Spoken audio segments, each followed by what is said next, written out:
아브라함의 하나님, 이삭의 하나님, 야곱의 하나님, 우리 주 예수 그리스도의 하나님, 영광의 아버지 하나님, 이름이 거룩히 여김을 받으시옵소서. 주님만이 홀로 위대하시고 높임을 받게 합당하신 것을 이 아침에도 고백하며 주님을 찬송합니다. 주님의 나라가 하늘과 땅을 다 이제는 통일하여 하나님의 왕국을 이루는 그날을 바라보며 오늘도 그 소망 가운데 믿음을 가지고 아버지 또한 하나님의 사랑을 가지고 이 아침에도 나왔사오니 이 아침에 저에게 은혜를 내려주시고 성령께서 우리에게 기름 부어주시고 능력을 주셔서 계속해서 복음 전하는 이 사명을 감당할 수 있도록 도와주시기를 바랍니다. 여러 가지 이유로 나오지 못한 지체들에게도 동일한 은혜를 내려주시고 저들에게 성령을 부어주셔서 하나님의 마음을 주시고 아버지야 독수리의 새 힘으로 저들을 새롭게 하사 하늘로 치솟는 믿음을 저들에게 주옵소서. 이 아침에도 말씀에 기름 부어 주옵소서. 성령께서 말하게 하심을 따라 말하게 하시고 또 듣게 하옵소서. 우리 구주 예수 그리스도의 이름으로 감사 기도드립니다. 아멘. 시편 75편 보겠습니다. 제가 1절부터 읽겠습니다. 하나님이여 우리가 주께 감사드리고 감사드리오니 이는 주의 경이로운 일들이 주의 이름이 가까움을 선포함이니이다. 내가 회중을 받아들이면 바르게 판단하리라. 땅과 그곳의 모든 거민들은 해체되었으나 나는 땅의 기둥들을 붙들고 있느니라. 셀라. 내가 어리석은 자들에게 말하기를 어리석게 행하지 말라 하였고 악인들에게는 뿔을 들지 말라 하였노니 너희 뿔을 높이 들지 말고 곧은 목으로 말하지 말라. 이는 높이는 일이 동쪽에서나 서쪽에서나 남쪽에서 오는 것이 아니기 때문이라. 오직 하나님께서 재판장이시니 그가 한 사람은 낮추시고 다른 사람은 세우시는도다. 주의 손에 한 잔이 있으니 그 포도주는 붉고 완전히 혼합되어 있도다. 그가 그것을 쏟으시니 지상의 모든 악인들이 그것의 찢기를 짜 마시리로다. 그러나 나는 영원히 선포하리니 내가 야곱의 하나님께 찬송하리로다. 내가 또 악인들의 뿔들을 모두 꺾을 것이나 의인들의 뿔들은 높이 들려지리로다. 아멘. 하나님의 말씀의 대부분은 다 택한 민족들에 관한 말씀이죠. 우리는 예수 그리스도 보혈 때문에 그 이스라엘에게 접붙여진 거죠. 원래 이 성경의 줄기는 하나님의 백성들에게 대한 메시지요. 또 창세전부터 그리스도 안에서 하나님의 자녀 되기로 한 약속이 첫째는 유대인이요 둘째는 우리 같은 이방인들입니다. 그러므로 성경의 주체가 이방인들이 아닙니다. 결국은 뿌리가 하나님도 아브라함의 하나님, 이삭의 하나님, 야곱의 하나님이에요. 또 우리 주 예수 그리스도는 다윗의 자손이에요.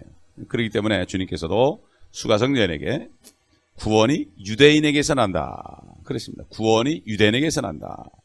이 말씀을 우리가 절대 잊어버리면 안 됩니다. 겉으로 본다면 이 시편이야말로 다윗 같은 사람들, 모세 같은 사람들, 아삭 같은 사람들, 이런 사람들을 통해서 결국은 유대인들이 앞으로 어떻게 구원을 받고 이것은 바로 주님의 재림과 더불어 일어날 것을 여기에 얘기하고 있고, 여기 또 셀라라는 말이 이것을 우리에게 확증해주고 있어요. 그 1절을 보면 주께 감사드리고 감사드리오니 경이로운 일을 행했다. 옛날 애굽에서 나올 때도 경이로운 일을 행했죠. 또 그 전에 바벨론에서 나올 때, 그 다음에 바벨론에서 나올 때도 경이로운 일을 행했죠. 그러나 이제는 앞으로 큰 바벨론에서 나올 때 그때 엄청난 경이로운 일들을 그들이 볼 것이다. 감사드리고 감사드리오니. 감사를 2번 했죠. 감사드리고 감사드리오니. 이건 마땅히 감사드리는 거죠. 우리가 잘 모르니까 그렇죠. 우리 그리스도인들이 이걸 잘 모르니까 그렇지. 이것을 깨달은 사람은 감사가 입에서 끊이질 않죠. 감사가 끊일 수가 없습니다. 주의 이름이 가까움을 선포한다. 주의 이름이 가깝다. 경이로운 일이 일어나는 것은 주의 이름이 가까이 있다. 사도 바울을 통해 성령께서 로마서 10장 8절에 말씀이 네게 가까워 네 입에 있으며 네 마음에 있노라 하였으니 곧 우리가 전파하는 믿음의 말씀이라. 믿음의 말씀이라. 결국은 하나님의 말씀은 믿지 않는 사람들 마음속에도 양심에 비춰서 있다 이거예요. 하나님이 없다 주장하는 사람도 하나님이 없다 이렇게 주장하는 사람들이 있어요. 그런 사람도 갑자기 무슨 일이 당하면은 하나님 맙소사 그런다고요. 결국 하나님이 저들 안에 운행하고 계신다고. 그런데 그걸 모르는 거예요. 그러나 그들이 입을 열어서 믿고 고백하면 구원받는 거죠. 얼마나 가까운지 몰라요. 또 어떤 사람은 죽으면 그만이다. 죽으면 그만이다 그러더래요. 그래서 그러면은 제사 안 지내도 되겠네요. 그러니까 제사는 지내야지 그러더래. 죽으면 그만인데 왜 제사를 받아 먹으려고 그래? 뭔가 죽은 후에 자기가 어딘가 유리방할 것을 알기 때문에 그러는 거예요. 이거는 자기 지금 육신은 잘 모르지만은 속에 있는 그 양심이 그걸 증거하는 거예요. 그렇기 때문에 누구든지 하나님께서는 어떤 죄인이든지 충분히 회개하고 은혜를 받아서 예수 그리스도를 시인할 수 있도록 하나님이 이미 허락해 놓으셨어요. 이것을 사람들이 구원받은 다음에 알죠. 그렇기 때문에 우리는 전혀 하나님을 모르는 사람에게도 담대하게 복음을 전할 수 있죠. 왜? 그들 입술에 가까이 있습니다. 우리가 말씀을 선포하게 되면 그들의 마음으로 들어가고 입술로 고백이 나올 수 있는 거죠. 그렇기 때문에 하나님의 말씀은 멀리 있지 않습니다. 가까이 있습니다. 가까이 있어요. 2절에 보면 내가 회정을 받아들이면 바르게 판단하리라. 바르게 판단하리라. 많은 사람들이 교회 목사님들은 많은 사람들이 오길 바라고 정치가들은 많은 사람을 다스리길 원하죠. 그런데 정말 바르게 판단할 것인가? 사람들이 많이 오기 전에 내가 그들을 바르게 인도할 것인가? 이것을 먼저 생각해 봐야 된다. 어제도 어느 목사님이 한국에 있는 어느 목사님이 간증하는 걸 들었는데 그 목사님이 그러더라고요. 그분이 전도로 시작해서 교회를 세우신 분인데 불신자만 전도해가지고 4,000명이 됐다는 거예요. 그러면서 한국교회가 수평 이동에서 벗어나지 않으면 부흥을 안 주신다. 수평 이동이 뭐죠? 다른 교인을 데려오는 거 이제 그거 하지 말고 정말 믿지 않는 사람들을 끄집어내서 그들을 제자 삼아야 된다. 그래서 그 교회는 한 사람마다 다 제자를 삼는 거예요. 나가서 불신자를 전도해서 집에 가서 가르쳐서 제자를 삼아가지고 4,000명이 됐다는 거예요. 참 귀한 목사님이더라고요. 예? 귀한 목사님이에요. 예? 그렇기 때문에 정말 본받을 만한 일이죠. 본받을 만한 일입니다. 한국이나 미국이나 한국 교회들이 수평 이동을 위해서 프로그램을 많이 하죠. 프로그램 하는 이유는 뭐죠? 그것은 수평 이동을 위해서 하는 거죠. 좋은 프로그램이 있으면 가니까. 그러나 믿지 않는 사람들에게 손을 뻗칠 때가 되었다. 그러면 하나님이 부흥을 주실 것이다. 한국교회. 한국교회가 지금 자꾸 줄어든다 그러죠? 그 이유가 바로 그것이다. 이렇게 참 지적하는데 바로 성령의 음성으로 들렸습니다. 3절 보게 되면은 땅과 그곳의 모든 거민들은 해체되었으나 나는 땅의 기둥들을 붙들고 있느니라 셀라. 셀라가 나오죠. 다 해체된다. 환란 때 얘기하는 거죠. 땅의 기둥들을 붙들고 아무리 그래도 하나님이 땅의 기둥을 붙들고 있겠다. 땅의 기둥을 하나님이 붙들고 있을 것이다. 아무리 여기 전쟁이 일어나고 불바다가 돼도 하나님께서 땅을 붙들고 있을 것이다. 환란 때에 지구 인구가 반이 죽습니다. 60억이면은 30억이 죽습니다. 그래도 하나님께서는 땅의 기둥들을 붙들고 있는다. 땅의 기둥들을 붙들고 있는다. 그래서 어리석은 자들에게 말하기를 어리석게 행하지 말라 하였고 악인들에게는 뿔을 들지 말라 하였더라. 어리석은 자. 어리석은 자가 뭡니까? 어리석은 자는 어리석은 짓을 하죠. 도둑질을 해서 도둑이 되는 게 아니라 도둑놈은 도둑질 하는 거예요. 어리석은 자는 어리석은 짓을 하는 거예요. 거짓말쟁이는 거짓말하는 거예요. 그렇기 때문에 하나님이 참 어리석은 자들에게 어리석게 행하지 말라. 악인들에게는 뿔을 들지 말라. 악인이니까 뿔을 드는 거죠. 악인이니까 뿔을 드는 거죠. 참 그러면서 하나님이 하신 말씀이 이는 높이는 일이 동쪽에서나 서쪽에서나 남쪽에서 오는 것이 아니기 때문이라. 오직 하나님께서 재판장이시니 그가 한 사람은 낮추시고 다른 사람은 세우시는도다. 동서남북이 있는데 동서남쪽만 있고 북쪽은 없습니다. 결국 높이는 것이 동쪽이나 서쪽이나 남쪽에서 오는 것이 아니라 다시 말해서 북쪽에서 온다. 북쪽이라는 것은 뭡니까? 하나님의 보좌가 있는 것이죠. 이사야서 14장에 보게 되면은 14장 13절 보면은 12절 보면은 오 아침에 아들 루시퍼야 네가 어찌 하늘에서 떨어졌느냐 민족들을 연약하게 했던 네가 어찌 땅으로 끊어져 내렸느냐 이는 네가 네 마음속에 말하기를 내가 하늘에 올라가서 내 보좌를 하나님의 별들보다 높일 것이요 내가 또한 북편에 있는 회중의 산 위에 앉으리라. 내가 구름들의 높은 곳들 위로 올라가서 지극히 높으신 분 같이 되리라 하였습니다. 이것을 볼 땐 북쪽 하늘에 저 북극성 너머에 분명히 하나님의 보호자가, 거리는 얼마 될지 몰라도 저 3층 천에 하나님의 보호자가 있다는 것을 여기에 우리에게 암시하고 있는 것을 알 수가 있습니다. 나중에 가보면은 알게 되겠죠.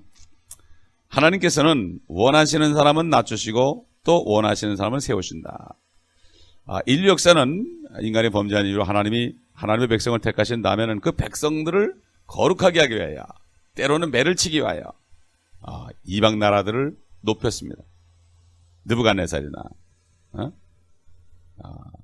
아시리아 왕이나 그리스 왕이나 로마 왕이나 이런 사람들을 세워서 이스라엘 민족들을 겸손하게 만들고 하나님의 손으로, 하나님의 도끼로 사용했습니다. 그러나 그들이 뿔을 들었습니다. 고든먹으로 내가 최고다, 내가 다 이루었다. 느부갓네살이 그러다가 7년 동안 소처럼 풀을 뜯어먹었죠. 손톱이 발톱이 독수리처럼 되고, 그렇게 고통을 당한 다음에 그가 정말 다니엘의 하나님을 찬송하는 것을 우리가 성경을 통해서 볼 수가 있습니다. 또 최근에 세계대전 때 히틀러나 무소린이나 또 소련의 스탈린 같은 사람들, 이런 사람들도 하나님이 권세를 준 거죠. 하나님이 잠깐 쓴 거죠. 악하게 사용한 거죠. 이스라엘 민족들을 거룩하게 위해서 그렇게 한 건데, 그들이 다 교만하다가 결국은 다 죽고 비참하게 죽고 말았죠. 그들의 뿔이 꺾이고 말았고, 그들의 고든목이 꺾이고 말았고, 이건 역사가 증명하는 것을 우리가 볼 수가 있습니다. 참 재미있는 것은 나침판에 그 화살표 있는 그 부분이 파란 색깔로 되어 있는데, 그것이 항상 북쪽을 가리키고 있죠. 하늘은 파란색은 하나님의 색깔을 얘기하고, 시나산에 하나님이 내려오실 때 파란 참 벽옥 같은 하늘이 있었다, 이렇게 성경은 우리에게 증가하고 있는 것을 볼 수가 있습니다. 8절에 보면 주의 손에 한 잔이 있다. 그 잔이 뭘까요? 이 세상의 모든 죄들이 들어있는 잔, 죄와 저주와 질병과 사망이 들어있는 잔이죠. 그것을 주님께서 취했습니다. 그런데 이 예수를 믿지 않는 사람들은 요한계시록 가보면은 결국 포도주 틀을 받는다, 신포도주를 먹는다. 그래가지고 여기는 그것을 믿지 않는 사람들은 이제 심판때가 되면은 하나님께서 그것을 지상에 쏟아버린다. 진노의 잔을 쏟아버린다.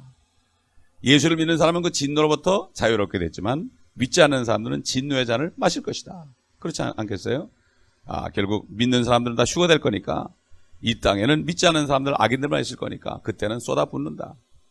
지금 우리가 그 잔을 드신 예수 그리스도를 믿을 때에 심판이 면해진다고 성경은 분명히 말씀하셨고, 주님께서도 요한복음 3장에 믿는 자는 심판을 받지 아니할 것이요 믿지 않는 자는 자신이 이미 심판을 받았다, 이렇게 말씀한 것을 우리가 다시 한번 확인할 수 있습니다. 그래서 9절 보면은, 그러나 나는 영원히 선포하리니 내가 야곱의 하나님께 찬송하리로다. 이스라엘이 결국은 하나님을 찬송할 것이, 우리는 물론이고, 마찬가지입니다. 그리스도인들도 이 땅에 사는 동안에 죄를 질 경우에, 하나님께 불순종할 때 하나님께서는 이방 사람들을, 믿지 않는 사람들을 사용해서 우리를 때립니다. 그래서 시편에 보면 다윗이 주의 손인 저들, 하나님의 손의 역할을 해준다. 우리가 잘못하면 하나님이 저들을 들어서 우리를 모욕을 주고 우리를 말로 때리기도 하고 실질적으로 때리기도 한다. 감옥에 쳐넣기도 한다. 이것은 영적인 이스라엘 민족이나 진짜 이스라엘 민족이나 하나님의 자녀나 백성이나 똑같이 우리가 교훈적으로 받아들일 수 있죠. 그렇기 때문에 누군가 나를 참 뿔을 들고 나를 괴롭힐 때는 하나님이 이렇게 하는구나, 이렇게 우리가 납작 엎드려야 됩니다. 옛날 다윗이 도망 다닐 때 베냐민 지파의 시므이가 그 다윗에게 막 발로 흙을 튀기면서, 너 저주받은 사람아, 네가 무슨 이스라엘의 왕이냐, 그러면서 막 그럴 때 옆에 있는 군대 장관이 뭐라 했습니까? 저거 당장 쳐주겠다고 그랬을 때 다윗은 그러지 말아라, 하나님이 나를 저주하신다. 이렇게 다윗은 겸손했습니다. 무슨 일이 일어나든지 범사에 하나님을 생각하고 하나님을 인정하는 사람이 정말 겸손한 자예요. 우리는 주님 오실 날까지 이 자세를 잊지 말아야 됩니다. 특별히 어려운 일이 있을 때 하나님이 이 어려운 일을 통해서 나를 깨닫게 하시는구나. 주님 나를 불쌍히 여기시고 깨닫게 하시고 나를 용서하시고 옳은 길로 인도하소서. 이렇게 기도하는 그 기도를 하나님이 받으실 거죠.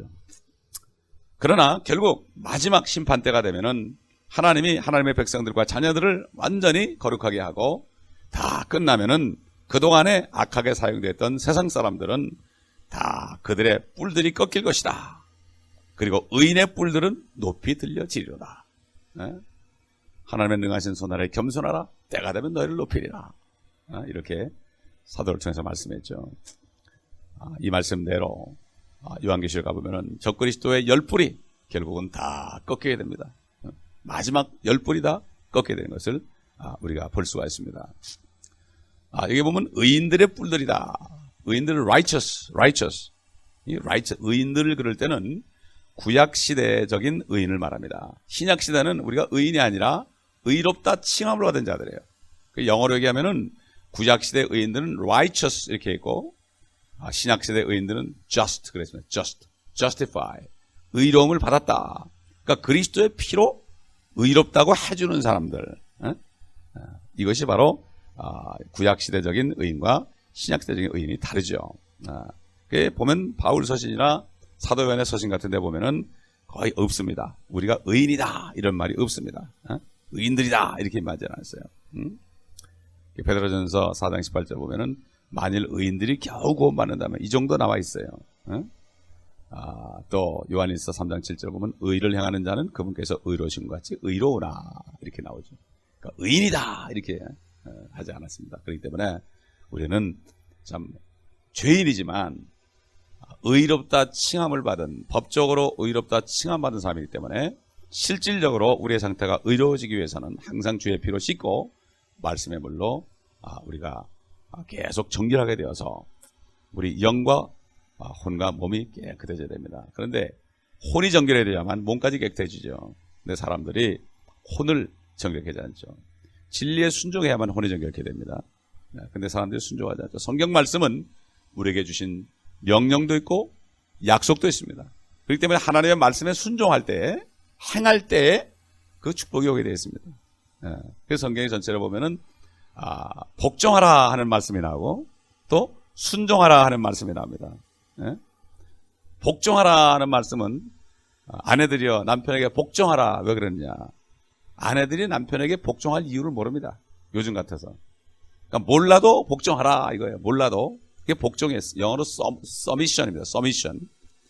근데 순종은 obey입니다. obey는 순종이라는 건 내가 깨닫고 따라가는 거예요.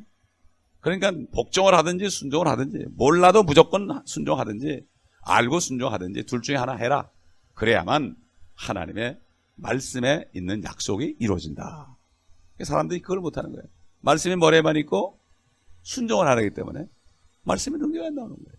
말씀의 능력이 안 나오는 거예요. 그렇기 때문에 우리는 하나님의 말씀이 우리 입에 가까이 있다는 사실을 알고 항상 마음으로 믿고 선포함으로 말미암아 순종함으로 말미암아 선포라는 것은 꼭 입으로 얘기만 하는 게 아니죠.